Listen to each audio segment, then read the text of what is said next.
Studies have shown that oxytocin, the bonding hormone, can make mates look increasingly attractive. It's God's plan that as man consummates his marriage, this bonding hormone imprints his wife such that she becomes the most desirable woman in the world, his personal standard of beauty. And the same goes for the wife and her husband. But something goes terribly wrong with God's plan as men look upon other women with lust. Now, I know it goes the other way too. Women aren't little angels. But for the ease of communication and because men struggle with lust more than women, I'm focusing on the male side of this problem. See, God's marvelous symphony of neurotransmitters and hormones suddenly slides off key when men lust after women other than their wives. Cherished long enough, lustful looks cease to satisfy, and he acts out, deepening the scar.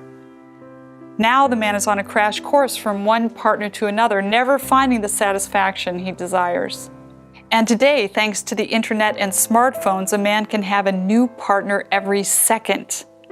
Never have multiple partners been so available as today through online pornography. Consider this. Research shows that prolactin secretion after orgasm experienced in a bonded relationship is 400% higher than orgasm experienced through pornography and masturbation.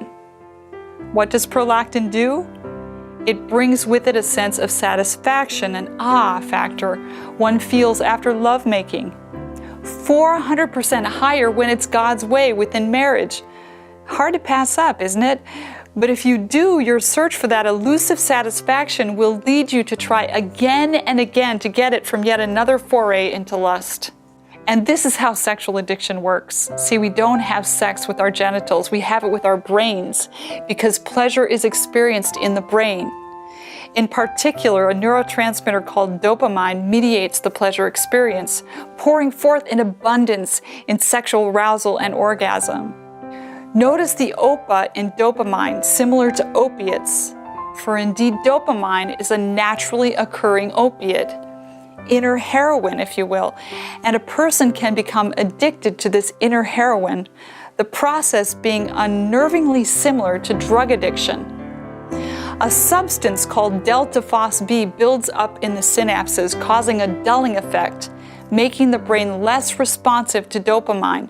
As a result, desensitization and its cousin tolerance develops, just like in drug addiction.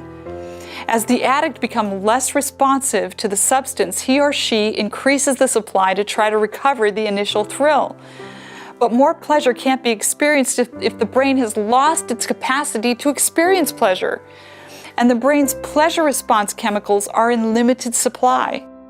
Sexual addiction destroys all the delicate balances and processes God has built into our fine machinery. Through internet pornography, a man can have a new virtual partner each second. Never in human history has an infinite supply for sexual addiction been available to the average man. As desensitization sets in, the brain suffers from hypofrontality, or the underfunctioning of the frontal lobe of the cerebral cortex, the thinking, rational, conscientious part of the brain. Pornography addiction fully capitalizes on what is called the Coolidge effect. The story behind the term goes like this. President Calvin Coolidge visited a farm one day with his wife. She noticed a rooster copulating nonstop. She asked the farmer if he did it all day. "Oh yes," the farmer said, "dozens of times a day." "Interesting," Mrs. Coolidge replied. "Be sure to tell my husband." Well, that was a bit of a jab. Sometime later, the president, passing the same rooster, was told about his virility and his wife's remark. He asked, "Same hen every time?"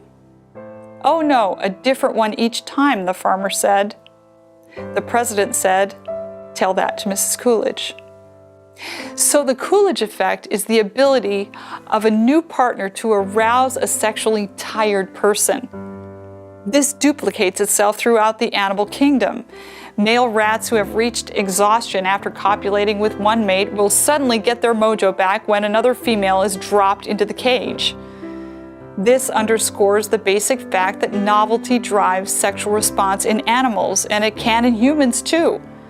But we're more than rats. We have this frontal lobe of the cerebral cortex that houses reason, conscience, morality, and dare I say, love. We can operate on better principles than rats or roosters can. So the Coolidge effect needn't have the final word. Let's just understand for a moment the seriousness of the pornography epidemic. Pornography created $13.3 billion in revenue as far back as 2006. This is more revenue than the NFL, NBA, and Major League Baseball combined in that year. Another fact, every second more than $3,000 is spent on pornography. Another, every 39 minutes a new porn movie is made. Another, there are over 4.2 million porn websites.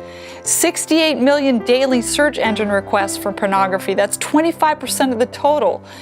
There are over 100,000 websites with child porn. Another fact, heartbreaking, 90% of 8 to 16-year-olds have viewed porn. And the statistics go on and on and on and on. People, we're better than this. We're made in God's image for purity. And He's doing all He can naturally and supernaturally to help us.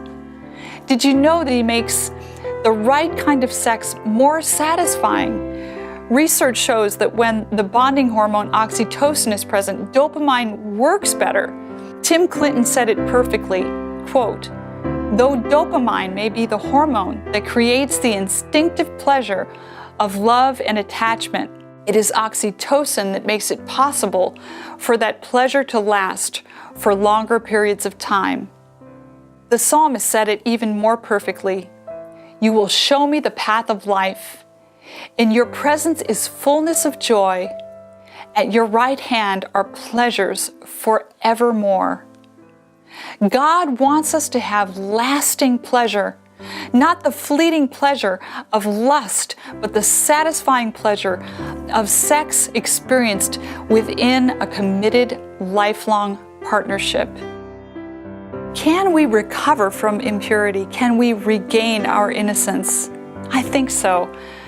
I once had a client, I'll call him Joe, who had 12 computers downloading pornographic images all day long. When he'd return from work, he'd consume porn until he keeled over in the wee hours of the morning.